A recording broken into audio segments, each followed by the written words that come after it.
Ayo disapa dulu kanan kirinya, katakan satukan hati berjalan bersama Kristus. Ya, saudaraku yang terkasih, konon ada seorang petani tinggal di sebuah rumah kecil. Nah, petani ini mempunyai 3 orang anak laki-laki.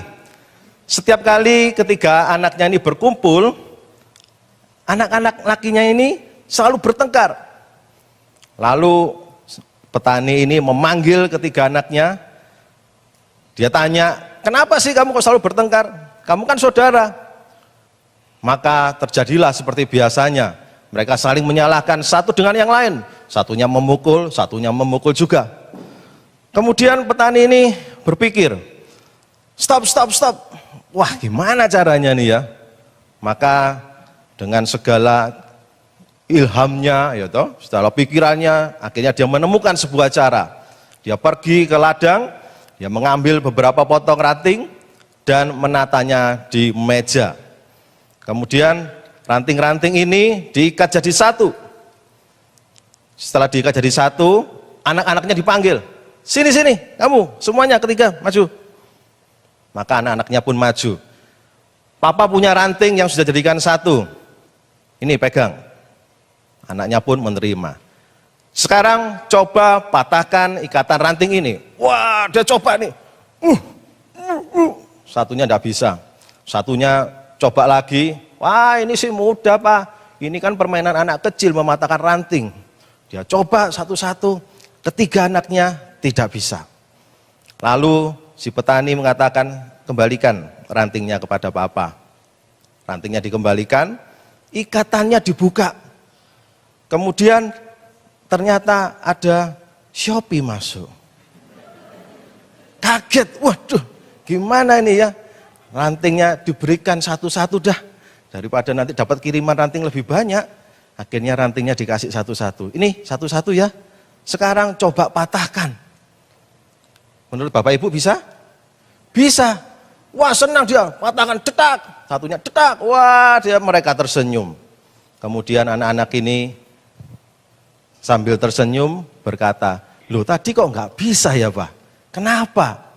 Lalu papanya memanggil mereka kembali, dikatakan, itulah kesatuan yang harus kalian punya. Kalian ini kan satu saudara, kenapa kalian harus bertengkar? Ketika tali persatuan itu dilepaskan, maka disitulah kalian akan menjadi malapetaka, kalian akan bertengkar satu dengan yang lain. Saudaraku yang dikasih Tuhan, kalau seorang ayah yang baik ingin anak-anaknya bersatu, apalagi Bapa kita di surga. Yesus memanggil kita ini untuk menjadi satu, bukan untuk menjadi satu-satu. Menjadi satu kesatuan, tidak peduli latar belakang Bapak Ibu apa, background studinya apa, yang penting kita harus jadi satu. Pagi hari ini kita akan belajar tentang Christ call to unity. Panggilan Kristus untuk bersatu. Mari kita baca. Ya, yang pertama adalah unity in mind of Christ. Kesatuan dalam pikiran Kristus. 1 Korintus 1 ayat yang ke-10. Pagi ini dasar khotbahnya dari 1 Korintus. Di mana Rasul Paulus ini, Bapak Ibu, menasehati jemaat di Korintus. Ini jemaat loh ya, berarti mereka sudah percaya Yesus. Mereka ini sering bertengkar satu dengan yang lain. Dan banyak aja yang dipertengkarkan. Yuk kita belajar ya pagi ini. Unity in mind of Christ. 1 Korintus 1 ayat yang ke-10. Tetapi aku menasihatkan kamu, saudara-saudara, demi nama Tuhan kita Yesus Kristus. Supaya kamu seia, sekata, dan jangan ada perpecahan di antara kamu. Tetapi sebaliknya, supaya kamu erat bersatu dan sehati sepikir. Apa sih unity itu? Apa itu persatuan? Unity itu adalah sebuah kondisi harmoni, a condition of harmony. Lalu pertanyaannya kan jadi harmoni itu apa? Harmoni itu keselarasan atau keserasian. Mudahnya begini, unity atau kesatuan itu adalah situasi di mana orang-orang damai serta setuju satu sama yang lain dalam pikiran, perasaan, kehendak, dan tindakan. Nah, itu kesatuan. Kalau kita tidak bisa bersatu dalam pikiran, perasaan, kehendak, dan tindakan, ini nggak bisa bersatu. Karena apa? Karena nggak ada eksekusinya. Mungkin kita bisa setuju, oh saya bisa setuju sama istri tentang ide, nanti misalkan buka bisnis dan sebagainya. Tapi saya tidak ada tindakannya, tidak mendukung, hanya dalam pikiran. Apakah itu bisa dikatakan kesatuan? Tidak bisa. Kesatuan itu ketika kita sama-sama dalam pikiran, dalam kehendak, ya kan, dalam perasaan kita, termasuk eksekusinya, tindakan kita harus satu. Dan tidak membeda-bedakan apakah itu latar belakang Bapak Ibu, ataukah warna kulit Bapak Ibu, pendidikannya, bentuk tubuhnya, itu nggak bisa dibeda-bedakan. Contoh, kalau kita lihat di sini ada Koko Richard main piano, ya. Tutsnya itu ada dua warna, ada putih, ada hitam. Warna putihnya itu masing-masing juga beda suara. Apalagi warna hitamnya. Ketika memainkan alat musik, mainkan piano, seorang pemain harus mengerti terlebih dahulu ini apa yang dimainkan. Tutsnya ini kunci apa? Nggak mungkin kalau kita nyanyi terus cuma satu tuts aja yang ditekan. Harus banyak. Kadang kita harus bermain dengan tuts yang berwarna hitam. Demikian juga dengan Yesus. Yesus memanggil kita itu untuk bersatu dengan pikirannya, selaras dengan pikirannya. Kenapa kau harus selaras dengan pikirannya? Sebab kalau kita selaras dengan pikiran yang salah, hati-hati, maka akan mendatangkan malapetaka. Kenapa kok terjadi pemberontakan? Kenapa kok terjadi terorisme? Karena pikirannya bersatu dengan pikiran yang salah. Jadi nggak setiap kesatuan, harmoni itu mendatangkan kebaikan loh Bapak Ibu. Wrong unity brings catastrophe. Artinya kesatuan yang salah itu membawa malapetaka. Alkitab mencatat di Kejadian 50 ayat yang ke-20. Memang kamu telah mereka-rekakan yang jahat terhadap aku, tetapi Allah telah mereka-rekakannya untuk kebaikan, dengan maksud melakukan seperti yang terjadi sekarang ini, yakni memelihara hidup suatu bangsa yang besar. Kalau kita lihat di situ ada kata kamu dan kata mereka-rekakan. Kamu itu siapa? Kamu itu saudara-saudaranya Yusuf.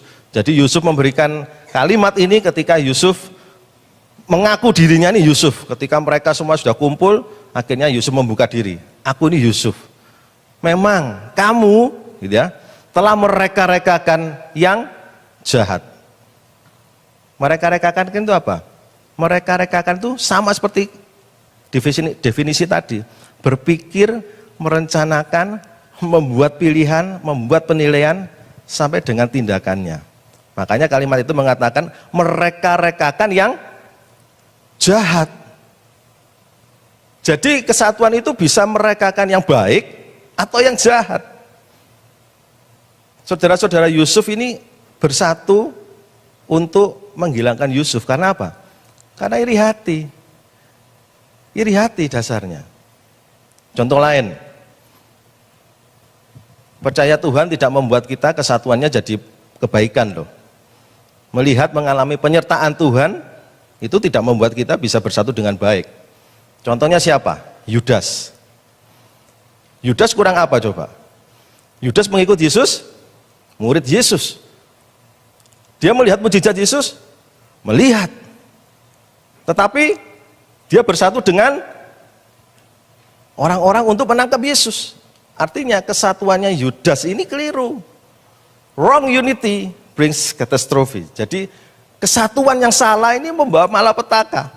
Contoh yang lain, bangsa Israel. Ya, dosa dan hukuman akan itu menyebabkan peperangan dari bangsa Israel itu kalah melawan Ai. Ya, Bapak Ibu bisa baca di Yosua 7 ayat yang pertama sampai ke 26. Akan bisa tertarik dengan harta kekayaan bangsa Ai. Apakah dia berjalan sendiri? Enggak. Dia enggak mungkin bisa ngambil segitu banyaknya. Dia pasti bersatu dengan minimal keluarganya. Maka dari itu di ayat-ayat berikutnya, Akan dan keluarganya dihajar sama batu sampai mati, dibinasakan. Ini kesatuan yang salah. Contoh satu lagi, persatuan masif yang membawa malapetaka. 2 Raja-Raja 17 ayat 13, 14 dan 20. Ayat 13, Tuhan telah memperingatkan kepada orang Israel dan kepada orang Yehuda dengan perantaraan semua nabi dan semua tukang tilik. Berbaliklah kamu daripada jalan-jalanmu yang jahat itu dan tetaplah ikuti segala perintah dan ketetapanku sesuai dengan segala undang-undang yang telah kuperintahkan kepada nenek moyangmu dan yang telah kusampaikan kepada mereka dengan perantaraan hamba-hambaku para nabi.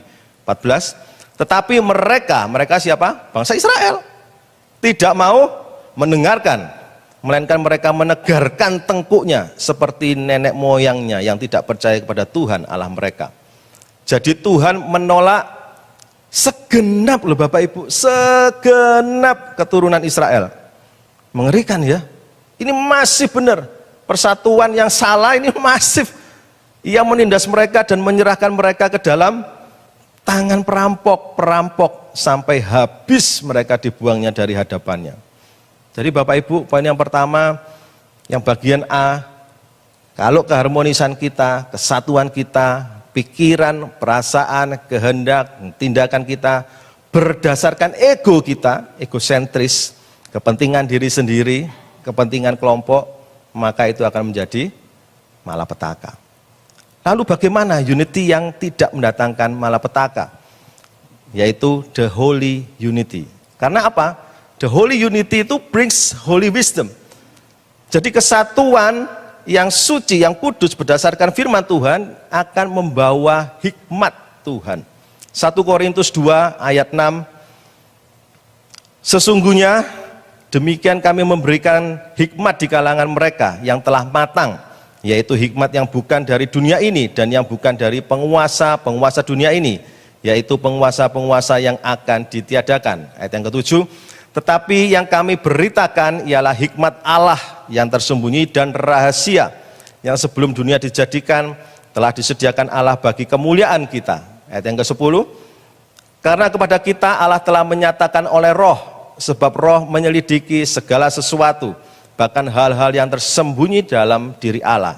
Ayat 12, kita tidak menerima roh dunia, artinya hikmatnya dunia, tetapi roh yang berasal dari Allah, supaya kita tahu apa yang dikaruniakan Allah kepada kita. Ayat yang ke-16, sebab siapakah yang mengetahui pikiran Tuhan sehingga ia dapat menasihati dia, tetapi kami memiliki pikiran Kristus. Jadi ketika kita ini bersatu dalam pikiran Kristus dengan holy unity, dengan kesatuan yang kudus, kita akan mendapatkan hikmat Tuhan yang kudus. Kalau kita ini bersatu dengan orang-orang dunia yang tidak mengenal Kristus, maka kita akan mendapatkan hikmat dunia. Seperti bangsa Israel tadi kan. Wah, maunya seenaknya sendiri, hidup seenaknya sendiri, sebebasnya. Akhirnya dibinasakan. Hikmat itu apa? Hikmat itu pengetahuan tentang hal-hal yang natural, hal-hal yang supernatural yang diperoleh dengan ketajaman dan pengalaman hidup saleh dan lurus dalam kebenaran Kristus. Itu hikmat. Jadi ada pengetahuan. Hikmat itu ada sebuah proses yang diperoleh dari ketajaman dan pengalaman hidup saleh dan lurus dalam Kristus. Jadi kalau kita bersatu dalam pikiran Kristus, itu tetap ada proses. Proses berpikir kita ini harus sama dengan Kristus. Tidak bisa kita diam-diaman, terus kemudian kita mendapatkan hikmat langsung. Itu nggak bisa. Kita harus ada proses untuk mengenalnya. Dalam sehari-hari, Bapak Ibu bisa minta hikmat Tuhan. Mungkin kita sedang menghadapi susah tentang urusan keluarga, urusan bisnis, kayak urusan kesehatan. Minta Tuhan, minta hikmat Tuhan. Bapak Ibu, kalau lupa ayat hafalan, ayat Alkitab, baca lebih banyak lagi. Suatu saat ketika kita dalam kondisi terdesak, ayat itu akan keluar. Atau Bapak Ibu bisa menyanyi. Ajari aku mengerti perasaanmu, mengerti detak jantungmu. Biarkan aku punya keintiman hanya denganmu, sampai kau dapati hatiku seirama dengan hatimu. Yang bisa nyanyikan sama-sama. Ajari aku mengerti perasaanmu, mengerti detak jantungmu. Biarkan aku punya Tuhan, biarkan aku punya keintiman hanya denganmu, sampai kau dapati hatiku seirama dengan hatimu. Sampai kita mendapatkan hati kita itu seirama. Hati itu apa? Pikiran, perasaan, kehendak, sampai tindakan saudara itu seirama dengan kehendaknya Tuhan. Itu kesatuan. Ketika hikmat Yesus Kristus ada dalam pikiran saudara dan saya, maka hikmat itu akan menjadi landasan yang kuat untuk kita menghadapi tantangan hidup ini. Termasuk di dalamnya adalah kita bisa membedakan antara mana itu yang wrong unity atau itu yang holy unity. Contoh supaya kita sama-sama mengerti. Ada masalah terlilit hutang. Wrong unity mengatakan, sudah nggak apa-apa, kamu ngejak duitnya orang. Ya, kalau perlu kamu ngejak lebih banyak, ganti nomor handphone. Dan ini terjadi di orang Kristen. Saya tidak mengatakan orang dunia. Saya kenal siapa.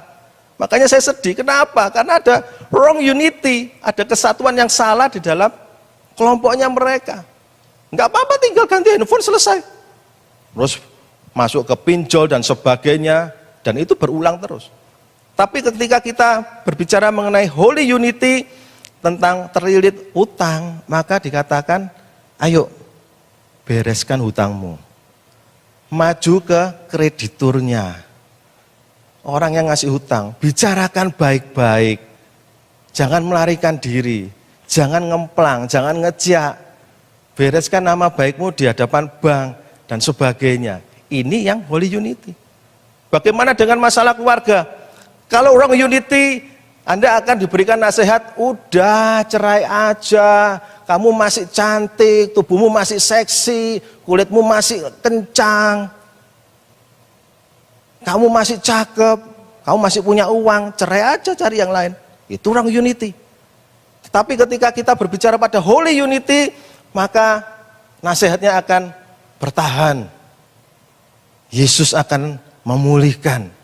Berdoa, doakan pasanganmu. Bagaimana kita bisa membedakan? Ya harus kenal sama pikirannya Kristus. Masalah bisnis bagaimana? Kalau wrong unity akan mendapatkan nasihat seperti ini. Bisnisnya sedang kacau nih, ya, omsetnya sedang turun. Kalau Anda berada pada lingkungan yang salah, maka nasihatnya akan, ya memang kamu jong dengan bisnismu. Kamu ini unsurnya air, kamu ini elemennya air, bisnismu ini elemennya api.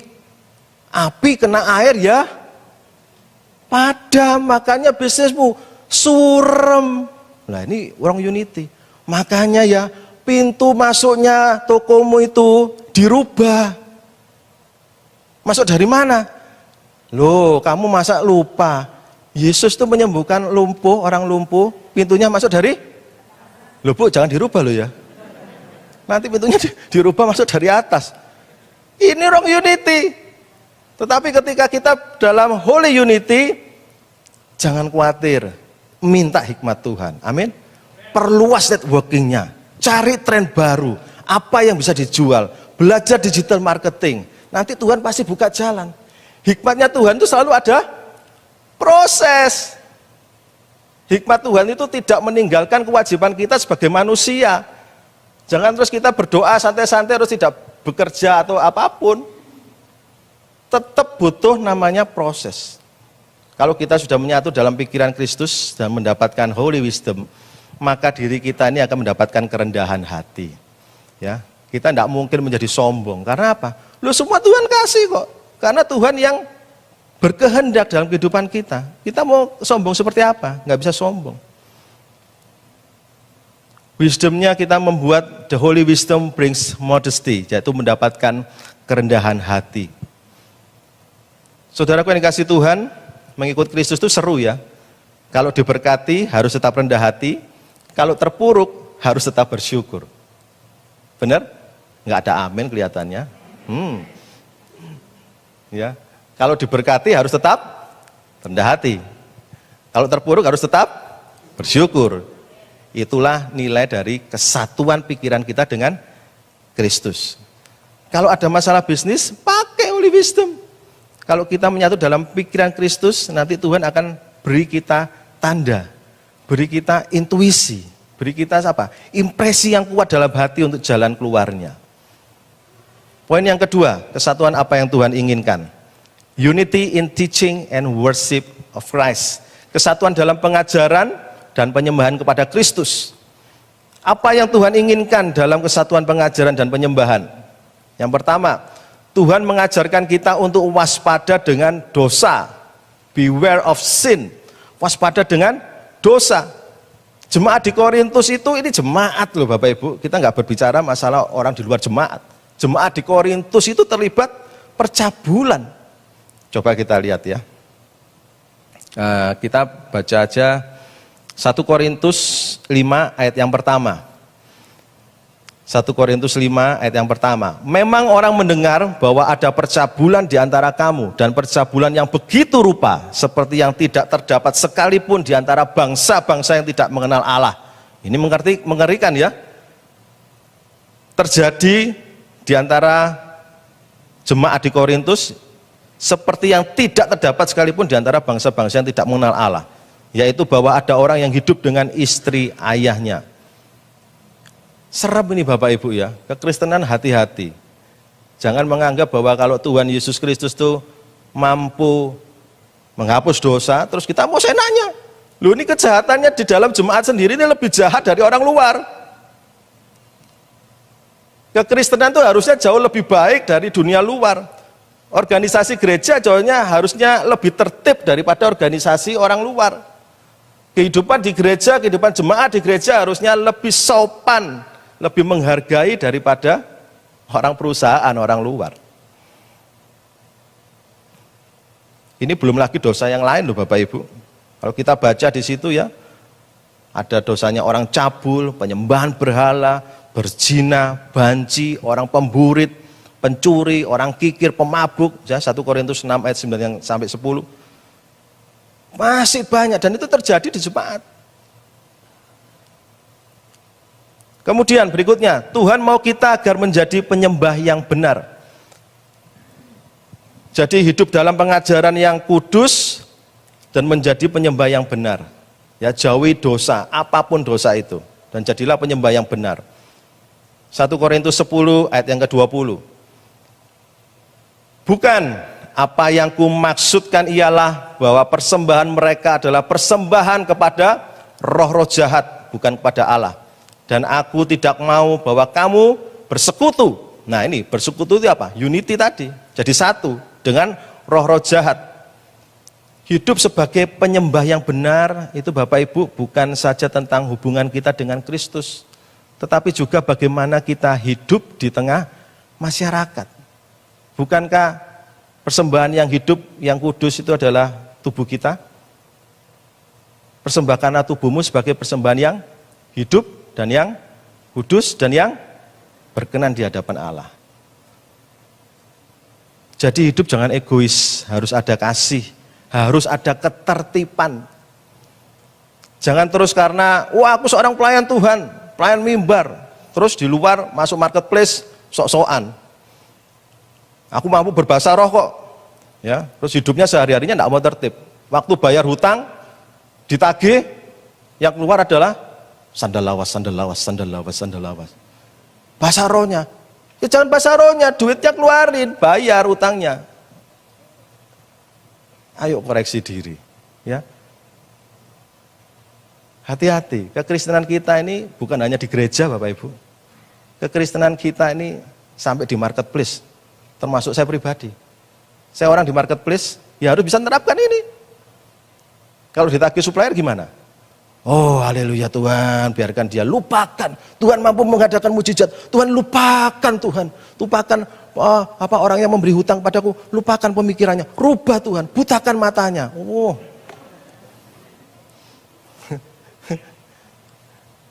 Ngawur ini ya Bapak Ibu ya. Enggak sesuai dengan Alkitab. Penyembahan yang benar itu bukan hanya dalam gereja. Dalam kehidupan pribadi kita, apa yang saudara dan saya lakukan yang tidak kelihatan orang, itu juga merupakan penyembahan yang benar. Sekarang banyak sosial media mudah diakses, mulai dari TikTok, dari YouTube, dari Facebook, dari Instagram, semua itu bisa diakses dengan mudah.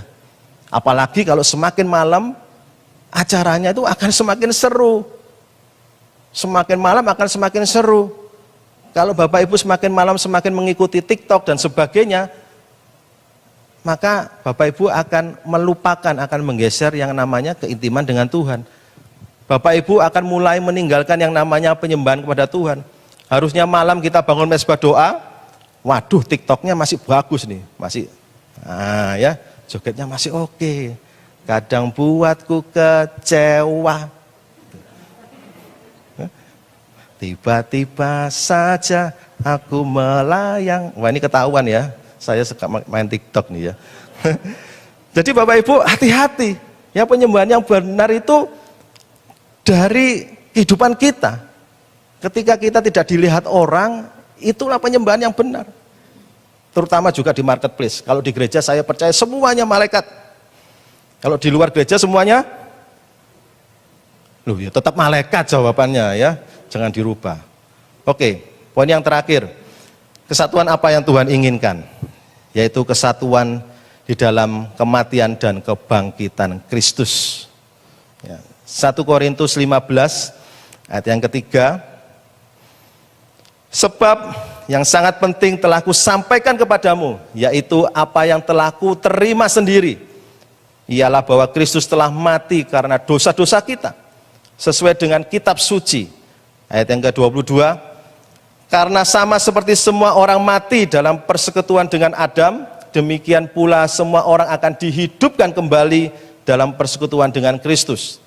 Ayat yang ke-50, saudara-saudara, inilah yang hendak kukatakan kepadamu, yaitu bahwa daging dan darah tidak mendapat bagian dalam kerajaan Allah, dan bahwa yang binasa tidak mendapat bagian dalam apa yang tidak binasa. Saudaraku yang dikasih Tuhan, poin pertama, kedua itu berguna untuk kita hidup di dunia.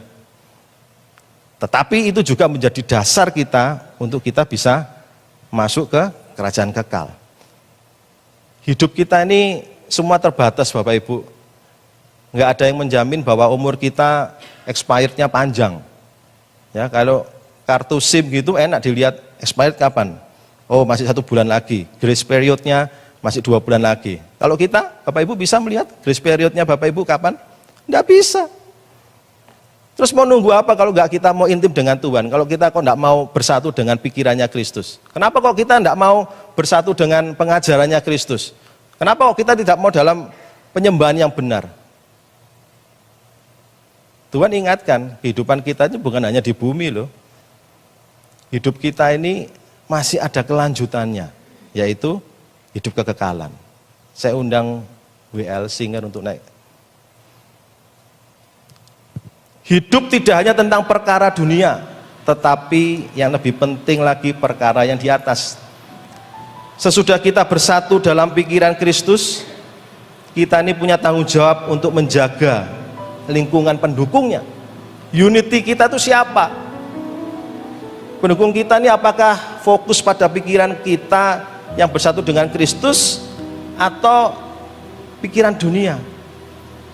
Bersatulah dengan ajaran dan penyembahan kepada Kristus. Hiduplah untuk Kristus, koreksi diri, selalu minta ampun atas dosa yang mungkin Bapak Ibu dan saya lakukan dengan sengaja maupun tidak. matikan dosa-dosa itu bersama dengan kematiannya Yesus. Kalau sebentar kita akan masuk dalam perjamuan kudus, ayo koreksi diri. Saya juga, saya tidak luput dari kesalahan. Terkadang di marketplace kita juga bisa salah, bisa marah, bisa jengkel. Pelayanan di gereja hanya 1 hari, selanjutnya di marketplace, Bapak Ibu marah-marah enggak? Lupa enggak kalau kita pelayan Tuhan? Lupa enggak kalau kita harus hidupnya kudus? 3 unity ini harus kita lakukan terus-menerus Bapak Ibu. Kalau kita tidak mau hanyut dalam arus dunia, lakukan ini berulang-ulang. Bersatu dalam pikiran Kristus, dapatkan hikmatnya, dapatkan kerendahan hatinya. Bersatu dalam pengajarannya Kristus, bersatu dalam penyembahannya Tuhan. Tuhan Yesus itu baik. Yesus mau kita ini menikmati kebaikannya selama kita hidup di dunia. Dan Yesus mau kita menikmati indahnya surga bersama-sama dengan Dia. Mari kita sama-sama bangkit berdiri.